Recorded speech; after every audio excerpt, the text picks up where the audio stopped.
sejarah yang kemungkinan semakin ke depan kita optimis semakin berkembang ya generasi muda kita untuk melestarikan sejarah kejayaan Majapahit. Jadi di bawah bunga bougainville ini ada beberapa tumpukan batu bata kuno. Nah, batu bata kuno berbagai macam ukuran, tapi rata-rata itu 4 cm ya sampai 5 cm. Nah, seperti ini itu 4 cm. Oh, ini dibuat taman ini. Jadi untuk di sini ada motif era kerajaan Majapahit, sebuah goresan dari jari-jari tangan orang Majapahit. Ini masih membekas di atas batu bata kuno. Ketebalannya itu sekitar 3 cm ini.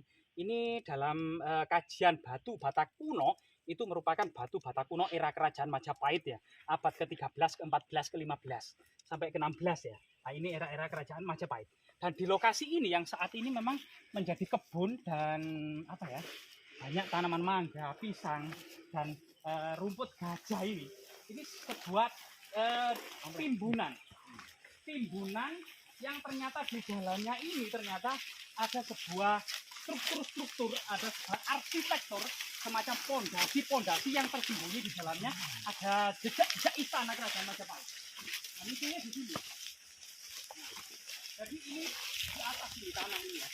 Ternyata jika digali gitu ya, dalamnya ada tembok batu bata merah sebagaimana Empu Prapanca dalam Kitab Negara Kertagama yang ditulis Pasahaya Muruk tahun 1365 mengatakan bahwasannya Istana Majapahit putanya Batabang Umider Makandel Aruhur. Jadi bahasa Majapahit itu seperti itu ya. Artinya ya, putanya Batabang artinya tembok Majapahit itu dibuat dari batu bata merah. Batabang, Umider artinya mengelilingi kota. Jadi Umider, Makandel artinya ketebalannya itu sangat luar biasa sekali seperti ini. Jadi tembok benteng Majapahit itu sangat tebal sekali. Bayangkan ini ketebalannya itu seperti ini ya. Loh, tebal sekali seperti ini dan sangat tebal ya antara sini ini. Ini diduga memang salah satu bangunan arsitektur bagian dari tembok istana kerajaan Majapahit dengan ketebalan batu bata merah ini murni masa-masa Majapahit. Selain kemudian dalam Kitab Negara Kertagama yang mengatakan kutanya Batabang ini identik dengan situs ini ya, bernama Kuta Girang atau Kuto Girang. Kemungkinan kuta itu juga hubungannya dengan tembok batu bata tadi, kutanya Batabang. Girang itu kemungkinan kesenangan-kesenangan atau kemakmuran ya. Sebagaimana Trowulan itu Caitra Wulan, artinya bulan purnama. Artinya ibu kota Majapahit itu sebuah kota yang terang benderang seperti bulan purnama yang menyinari kegelapan malam. Jadi luar biasa sekali ya. Dan di sini memang bayangkan ini di dalam tanah ya. Sekitar terpendam sekitar setengah meter sampai 1 meter dan luar biasa sekali ini. Selain itu juga selain batu bata ya, ternyata arsitektur kota Majapahit ini juga menggunakan batu andesit atau balok batu andesit. Entah ini juga memiliki masa lalunya merupakan sebuah candi atau istana ya, atau memiliki kedudukan profan sebagaimana istana atau kedudukan sakral sebagaimana candi, karena di sini ada pinggiran-pinggiran candi yang sebenarnya teknologi material penggunaan batu andesit sebuah balok batu candi ini memang menyeruak ya, bagaimana kemudian Borobudur Prambanan ini salah satu contoh kemegahan dan kemajuan teknologi dalam menggunakan batu andesit. Tapi kemudian entah sebab apa di Jawa ini mulai abad ke-16, 17, 18 hingga saat ini teknologi penggunaan material batu andesit kotak-kotak balok-balok seperti ini itu kemudian lenyap. Artinya memang kita tidak bisa memungkiri teknologi pada masa kuno banyak sekali yang hilang atau dikenal dengan sains yang hilang ya pada saat ini. Nah, salah satu tembok yang lainnya seperti ini ya. Nah ini. Jadi masa lalu itu tidak dikenal adanya semen. Jadi dikenal ada istilah namanya sistem kosot. Jadi dengan air gitu ya, air kemudian antara batu bata yang satu dengan batu bata yang lain itu digesek-gesek, kemudian mengeluarkan semacam bubur batu bata yang bisa merekatkan antara batu bata yang satu dengan batu bata yang lain. Salah satu yang lainnya itu memang seperti di situs yang baru-baru ini, saluran terpanjang di Gempol itu ya. Itu ada semacam semen yang terbuat dari batu bata kuno yang dilembutkan untuk melapisi bagian atas agar tidak struktur itu akan kuat kokoh, agar kemudian bagian atas ini karena memang banyak hal alam ya, fenomena alam, baik itu angin, hujan, terik matahari, banjir bandang, itu yang bisa merusak lapisan atas, itu dilapisi dengan semen kuno yang berupa campuran dari pasir, kemungkinan kapur, kemungkinan dicampur kemudian bubur dari adonan batu bata kuno. Dan situs yang terpanjang Sungai Dinggempol ini merupakan salah satu penemuan orang Jawa tentang semen ketika bangsa Eropa belum menemukan semen. Dan ini luar biasa sekali kan gitu ya. Nah, tembok-tembok ini bahkan memang sampai ada istilah itu seperti di Turki itu ya, benteng-benteng itu ternyata dibangun dengan adonan telur.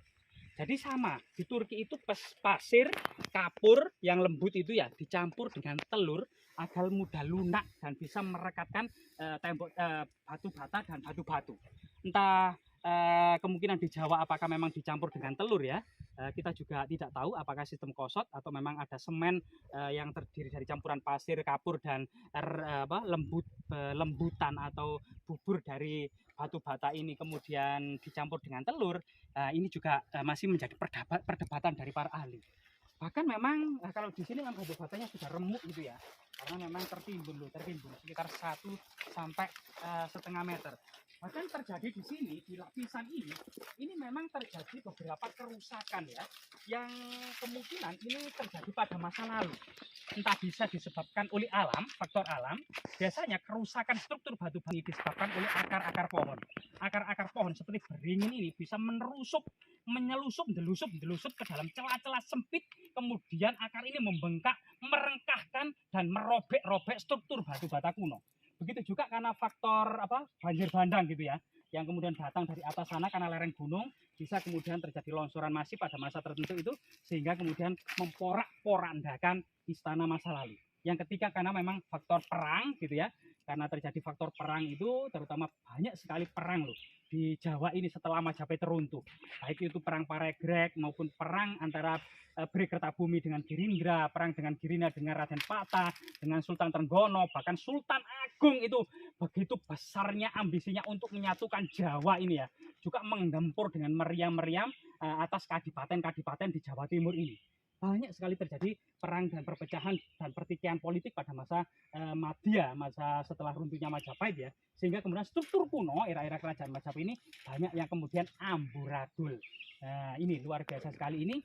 Kemudian selain kemudian diduga ini situs ya, itu juga ada beberapa faktor yang lain ya, teknologi kuno pada masa kerajaan Majapahit dengan penggunaan batu bata kuno ini ya. Jadi ketika itu sekitar 3 set. Dan ini dekat sekali dengan lereng Gunung Penanggungan. Nah, di sebelah kita karena tertutup oleh awan, ini lereng Bekel dan Gajah Mungkur. Terutama lereng Bekel ya.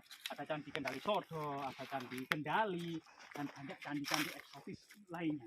Bahkan kisah-kisah itu juga yang cerita panjang, Buksa, terutama Arjuna Wiwaha, Pertapaan Arjuna ya. Selain itu juga situs-situs ini berdekatan dengan situs yang lebih kuno lagi, yaitu abad ke-10, yaitu situs Pertipetin Jolotuh. Ini dibangun tahun 907. Artinya gimana bisa moyang kita masa abad ke-10, ke-11, bahkan Borobudur dan Prambanan itu abad ke-8 Masehi.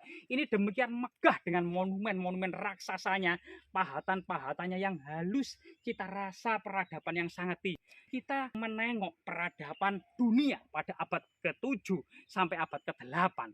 Ternyata di dunia ini cuma ada 3 negara adidaya yang ada di dunia pada waktu itu, abad ke-7 sampai abad ke-8, ketika Eropa dikenal dengan The Dark Ages, yaitu masa kegelapan. Yang pertama adalah dinasti Umayyad yang ada di barat, dan Sriwijaya termasuk Sailendra yang ada di selatan, dan dinasti Tang yang ada di timur.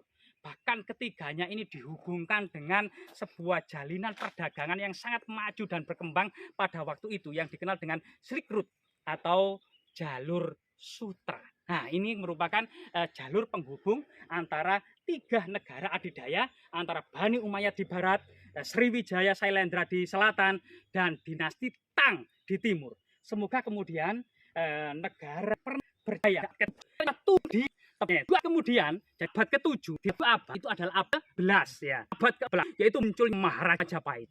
Kita jika abad tambah abad lagi, abad ke-21 yang hanya saat ini ya, abad ke-27, abad ke-7 Sriwijaya, abad ke-14 Majapahit, dan abad ke-21 kita atau nanti atau ke depan dan hampir saja Indonesia akan berjaya kembali, dan yakin saking-sakingnya dan sangat optimis menjadi negara adidaya kembali. Jas merah, jangan sekali-kali melakukan sejarah.